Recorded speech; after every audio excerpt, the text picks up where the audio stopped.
Hi everyone, this is Dr. Corrie. Welcome again to Business is Personal. It's great to have you with us. I'm so excited today. We're talking about sales.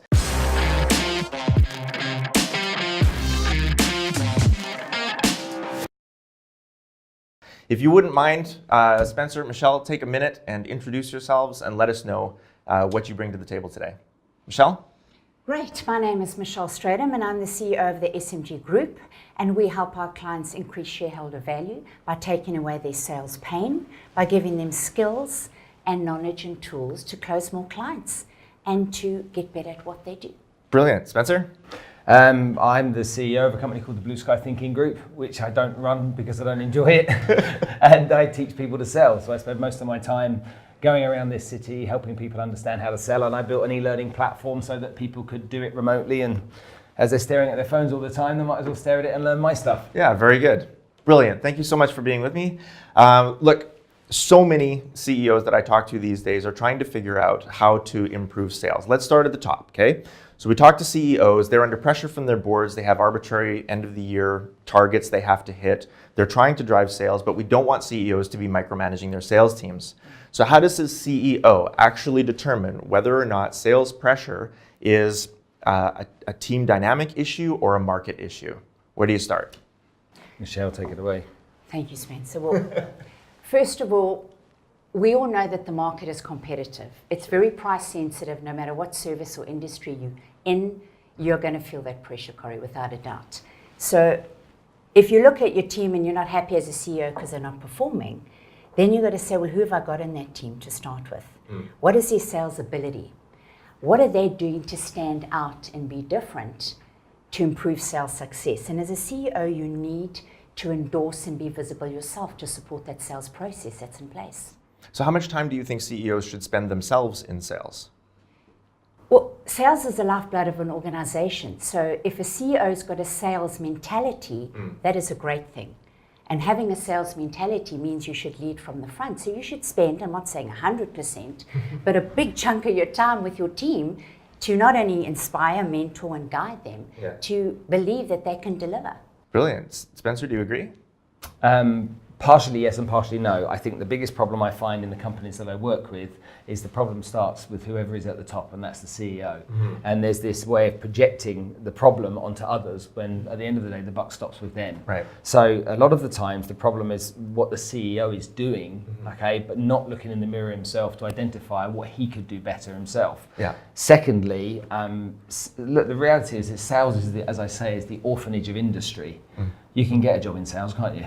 You can go to 10 companies in this town and get a job in sales tomorrow. Fair. As long as you can, say your name, your date of birth, and you've got a pulse. Yeah. It's really that easy if you want to get into sales. And so for me, if that's the reality of the situation, then employers need to understand, first of all, if they're prepared to employ those types of people, what kind of cannon fodder they're going to get. But secondly, if they're not going to invest in teaching their sales staff how to be professionals, then that's madness. I mean, the great example is real estate. They pay Property Finder, Bayou, lots and lots of money for leads, but they don't teach their staff how to convert the leads, Right. which means nuts. All right, so CEOs out there, pay attention. You need to be selling your product, not to the customer, but probably to your sales staff. If you're not excited about your product and service and you can't sell it to your staff, they won't sell it to your customer. Start leading from the front. I think maybe dedicate 30-40% of your time to this, and that'll help to drive sales on the back end. Now, when CEOs or directors of sales are looking to hire new people for sales, like you said, anybody can get a job in sales, but how do we get the right people into sales? For myself, whenever I hire a director of sales or a director of marketing, it's 100% character. I am not looking at the experience on the CV. The CV will get them the interview, but 100% their character gets them the job. I'm looking for the kind of person that can sell me on them. I want them to be the product and they can sell me on themselves. So what do you look for when you're looking for a good sales team?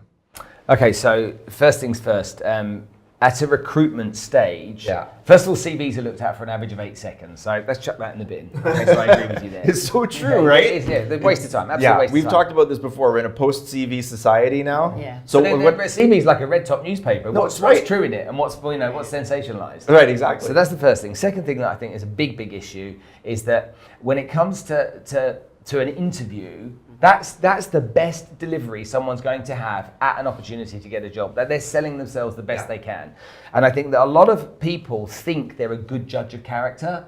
And so at interview stage, they're judging that character. Yeah, that's a good guy, you know. And how many times has an employer said, I bet that guy's going to be awesome, and he fails, as well as the guy that was not going to be great, okay, and guess what? Okay, he ended up being great. So for me, you need to understand way more, and the best way to employ a salesperson, in my mind, is to really understand their track record and speak to people that have worked with them, their clients, speak to their employers, like detailed conversations about what they've actually delivered, because everyone says they've done great things. Everyone says, you know, they're great salespeople, but the fact is they've got to be able to prove that, and if they can't prove that, then what are they? Yeah. Michelle? Well, what we do is we actually use 4 sciences to create a benchmark for sales hiring purposes. Oh, yeah. Because that is a lot more effective than looking at somebody's CV and you know, talking to them and hoping they're going to be a great seller. Yeah, because sure. it's like, you know, a bit of a lottery. So when our clients have a benchmark and they work with us, that virtually eliminates making hiring mistakes. It's almost non-existent, because our clients will not hire if the person doesn't match the benchmark. And the problem is so many sales leaders and CEOs waste millions of dollars hiring the wrong person because they kind of sound all right. So, you know, there is a science to it, and it's all behavior related. What are the benchmarks that you use?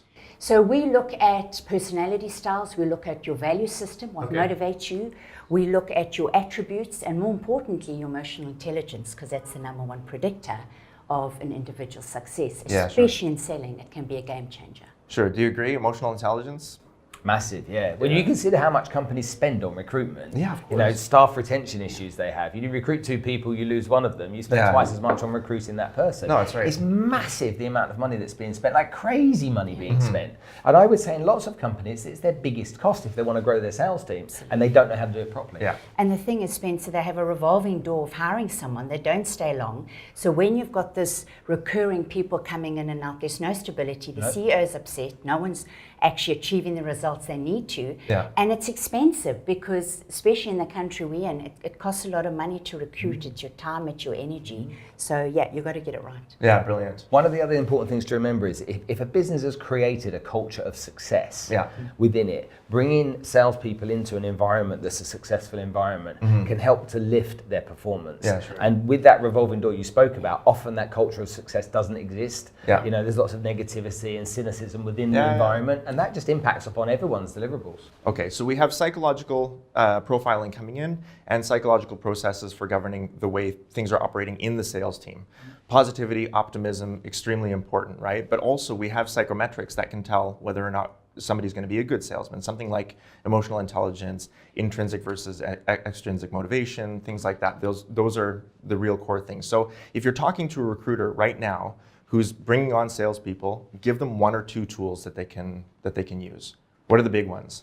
So what recruiting companies can really do that's going to help CEOs is, when you're hiring sales professionals, well, first of all, what is the job you're expecting them to do? If you want them to hit high targets, they've got to be money motivated. To know that, you've got to understand what drives them to take action. Yeah. And if you're going to do that, you can't be hiring someone who wants to save the world and is not motivated by money. Because guess what? They're not going to last 12 months. It's not going to be a happy ending. So recruiters have to understand what is the culture of the organization, what are those drivers, and what personality style will fit into the culture, not only of the business, but of the CEO as well.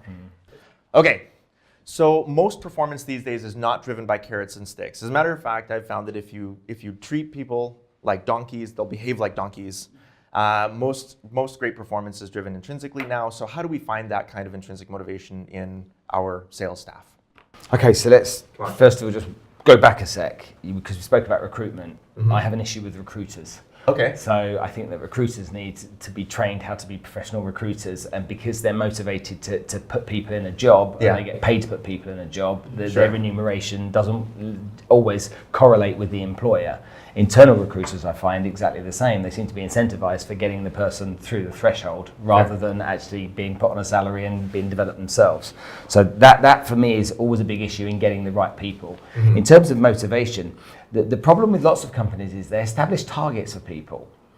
What's that got to do with anybody's life? It's got to do with the company's goal. If a CEO of a company says, right, this is what we expect to achieve, if that doesn't match what I want to achieve with my life, what my goals and my aspirations are, then I'm not going to be motivated to do anything for you. Yeah. You have to find out, if I'm the employee, what motivates me, and find out what I'm trying to achieve. And if you can help me achieve what I want to achieve, then I'm going to be way more motivated to work towards that. So what are the motivations that matter? If it's not carrots and sticks, what matters?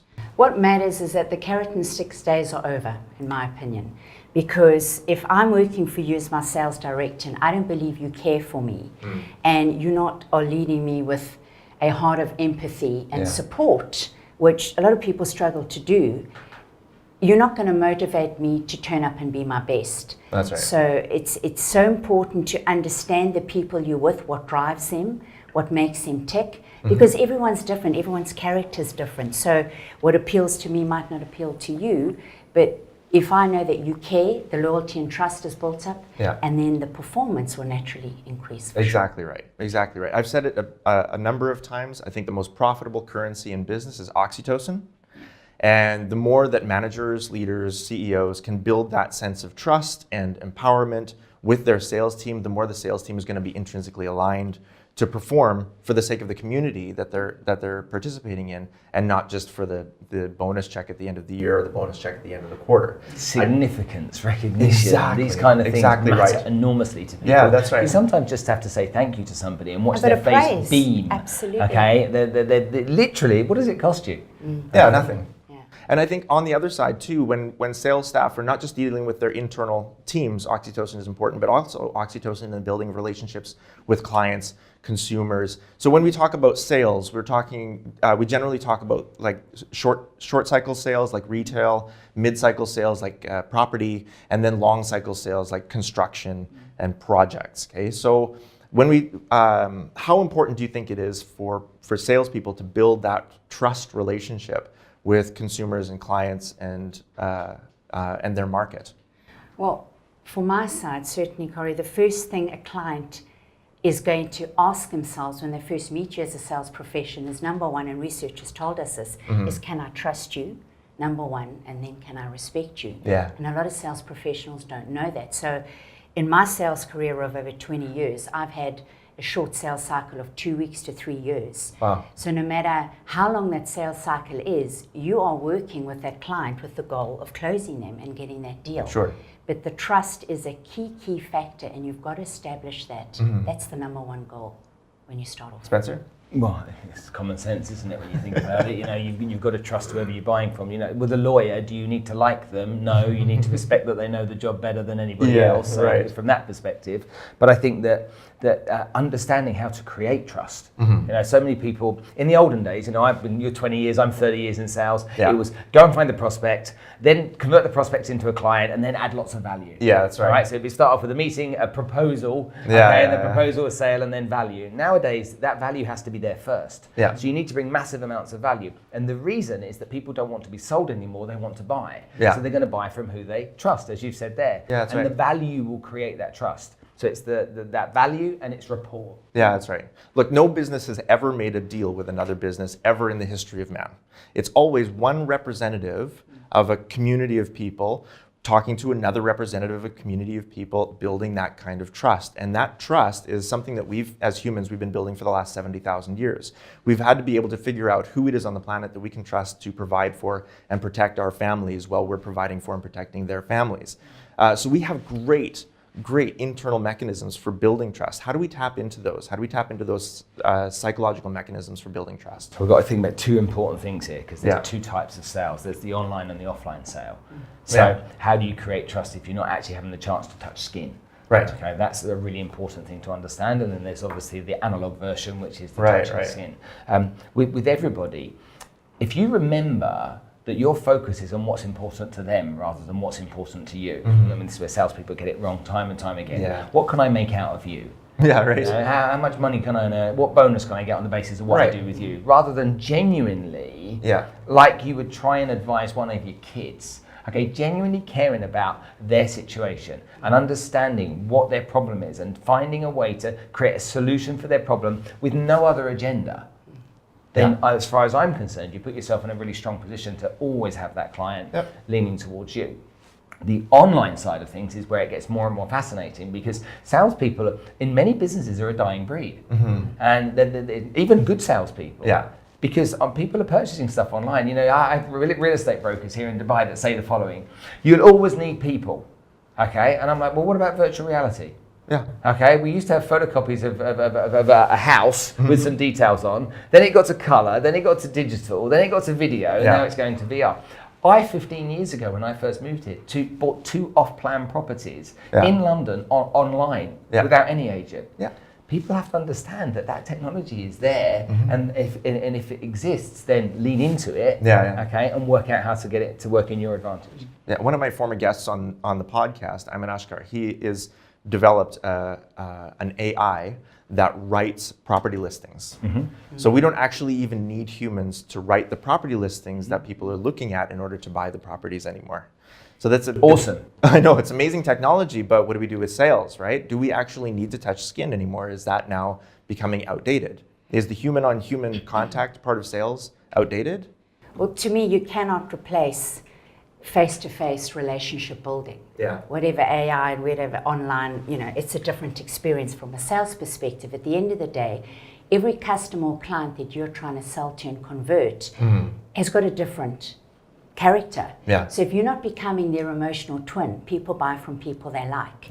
You're going to earn trust by somebody feeling totally comfortable with you, and you're not telling them what the solution is. You're helping them define what their problem is. Because the skill in sales is accurately defining the problem, as opposed to, you know, selling to someone who doesn't, you know, want to be sold, they want to buy, but they don't necessarily want to be sold, as we've mentioned already.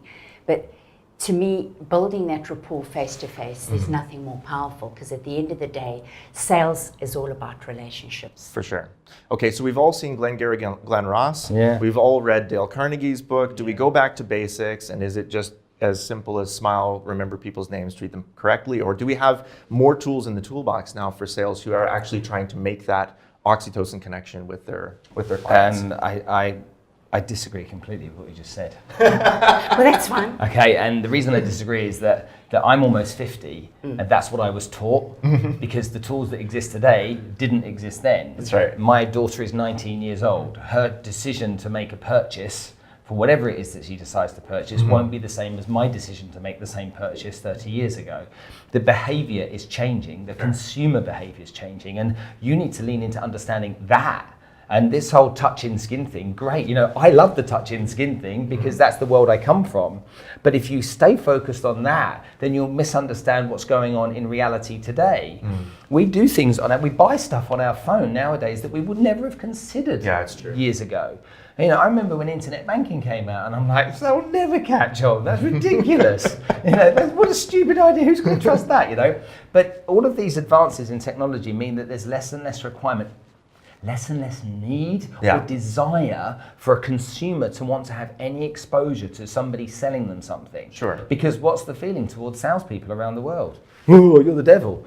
And if that's the feeling, then people are loath to get involved in and engage in that way. So embrace new technology and understand how that's moving forward. You talked about artificial intelligence. Recruitment should be done by AI. Okay, human beings shouldn't recruit. AI should do the recruiting. Okay, there's a company called Searchy here. Okay, they've launched AI recruiting. Their ability to get a better result, okay, through artificial intelligence and machine learning is huge compared to the comparison against a human doing it. I think I agree with you in terms of short cycle sales, things like retail and small value. So I made my first purchase off of Instagram the other day. I didn't even know you could buy things off of Instagram, but there I was. I had an ad, click, click, click, and it's done. And now some package somewhere is coming my way. So I think in terms of short cycle sales, absolutely. I think we're at the place where we don't trust humans anymore. But it's not that we don't trust the humans. Hold on, that's the same. No. What did we start off with? Take the banking example. Retail banking was our start. Okay, now we do everything. Wealth management, investments, all that kind of stuff. So we went from the small to the big. Okay, consumer purchases, small to bigger. Okay, all of that's happening. So if we roll forward 5 years, I 15 years ago bought real estate, £500,000 worth of real estate online. But not everybody wants to buy online, Spencer. Not Yes. everyone's an online buyer. Guess And what, though? in a big B2B situation, when you want to close a multi-million deal, you ain't going to do it online, buddy. That's I disagree. So you I think completely disagree. I don't necessarily suggest that it exists today, Right. but it's coming. Okay. Because that's where we spend most of our time, staring at that machine. Okay? You do, I do. The consumption of social media Sure. by everybody is growing exponentially. Sure. And if that's the case, let's make sure we are where people's eyes are. Again, let's think about our consumer, not ourselves. This is where everyone in sales gets it wrong. Stop thinking about yourself and start looking at the behavior of a consumer. Look at what they do. And I'm not talking about a consumer on Souk that wants to buy a new mobile phone. Yeah, sure. I'm talking about all the consumer behavior. With a multi-million-dollar deal, people buy cars online. Yeah. Well, Okay. just a few days ago, Tesla took down all of their retail Resale sales outlets. in the U.S. to try to drive the prices of their S3 down to $35,000, and they did it by putting all of their purchasing online. Every Tesla customer That in was the United States. inconceivable 10 years ago. It's true. It's true. So I agree with you. That's the trend. But also, I can't see big businesses like the sale of Kareem to Uber, for instance, happening without human-to-human connection and human-to-human trust. So I don't think those kinds of sales are going to be done by AI. I don't think so. And I think the problem is that when I think about going to a salesman to buy something, whether it's a shirt or a car or a business, the problem isn't whether or not I trust them. The problem is whether or not I trust myself in front of them. Because if they're really good at building oxytocin, using all of the tools, and we all know those tools are out there, if they're really good at that, if they're better at that than I am at recognizing it, then maybe I'll be manipulated. And so the trust problem isn't with them, the trust problem is with me. I don't trust myself to not be sold on something that I really don't need or really don't want. So I think going back to your original point, listen, find the pain point, solve the problem. That's the real issue. If AI can do it, great. If AI can't do it in terms of a large B2B sale or a large company sale, then it's got to be a human. And the human principle is listen until you solve the pain point. Industries that are in the most amount of risk. Okay, Yeah. we take manufacturing years ago. Manufacturing jobs are going to go because robots are going to do everything. Right. Okay, that's come and gone now. Now the next stage, services. Yeah. Okay, junior lawyers are finding it hard to get jobs in the UK. Why? Sure. Because you can go online and you can get what you want without needing a junior lawyer to do it. right. Much cheaper. So the job situation is changing dramatically for people that have gone and studied to be accountants and lawyers and that kind of stuff. We have to understand, although we may not in this very moment today say that artificial intelligence will work on everything, what we have to understand is the use of technology in all businesses has ramifications. Yeah. Most people don't think like you. Most people don't say, can't trust myself. Okay. I wish they could, because then that gets me back in the game again, you know? Yeah, fair. Most people look at it and they make a decision that way. And it's Yeah. not necessarily a one-stop decision. A lot of the time, there's stages in the process. Right. Now, does a multi-million-dollar deal today, this minute, while you and I are alive, actually happen by robots? No, okay? But trust me, people are changing. And my dad and my mum in their 70s that used to be in business, that are now retired, are going to be replaced by me that goes into my 70s, who are going to be replaced by my kids. Yeah. And my kids have grown up knowing no different. Yeah. They've never been told about touching skin and Dale Carnegie. You know, my kids watch my online e-learning course and they're like, "Whoa, blooming hell, Dad, that's a bit whoa," you know, because for them, every decision they're making is based upon the information they consume here, not Dad's opinion. Right. Because whatever Dad's opinion is, if there's a different opinion on here, that's right. And we have to understand, because my kids are going to be, in 10 years' time, 29 years old, they're going to be professionals. But also, if we understand the fast-moving digital world, AI, fourth industrial revolution that we're all in, which absolutely we all know it's alive and it's moving fast, the biggest problem people are facing is, why did the World Economic Forum all of a sudden from nowhere, emotional intelligence is ranked within the top 7 skills that people need to have for the next 5 to 10 years. Why are graduates coming out of universities, I think England was one of them recently quoted, where the biggest fear saying our graduates can't communicate. Well, I'm delighted because I'm in the field of training and communicating and leading and guiding, but that's a serious problem. People are dysfunctional in terms of their sales abilities, and I think there is a blend, and absolutely concur with how fast it's changing from a buying perspective, Spencer, but you know, at the end of the day, people still buy an emotion and justify their decision with logic, even if I'm buying a pair of boots online. Fair. It's the way it makes me feel. Fair. So if whether you're programming directors of marketing, whether you're programming your sales or you're talking to your sales staff or you are sales staff, read Emotional Intelligence 2.0. It's by Coleman. Is that right? Coleman, yes. correct. Okay, so read Emotional Intelligence 2.0. That's non-negotiable, whether you're doing your sales online or face-to-face, skin-to-skin. Last question. What's the future of work in sales? Is it doomed? The future of work no, in it's sales? not doomed. It's not doomed, but Absolutely the future of sales is those people that are leaving university. Yeah. We have to stop comparing everything to the past. All right? It's gone. It's irrelevant. We can only compare to now and the future. We can only look forward. So we'll keep going on about the good old days and how it used to be and these kind of things that we needed. It doesn't matter. Like, it really just is irrelevant. What's relevant now is looking forward and saying, right, what's going to happen? What's coming on board that's going to change buying habits of consumers? What's coming on board that's going to change the requirement for a salesperson to go through the good old-fashioned build some rapport and try and convert them into a client to using tools and technology that's going to help them do a big part of that job. Maybe they finally get some paper signed by touching skin. But nowadays, you don't even need to sign documents. You can just use your finger on your screen. Fair enough. That can be done. Fair enough. Michelle, what's the future of sales? Will companies and organizations have no sales professionals and zero business development departments? I don't think so. I think it is here to stay. And at the end of the day, if you are adapting left and right brain strategies in terms of the human component, the non-human component, that's what's going to be the future. And having the ability and skills to stand out and understand how to be flexible to change in a changing time and world. Yeah. Brilliant. Thank you so much for being with me. This has been an amazing conversation, and I really look forward to speaking to you again. Great. Cheers. Thank you. Thank you. Appreciate Bye. it. Thank you. Bye-bye.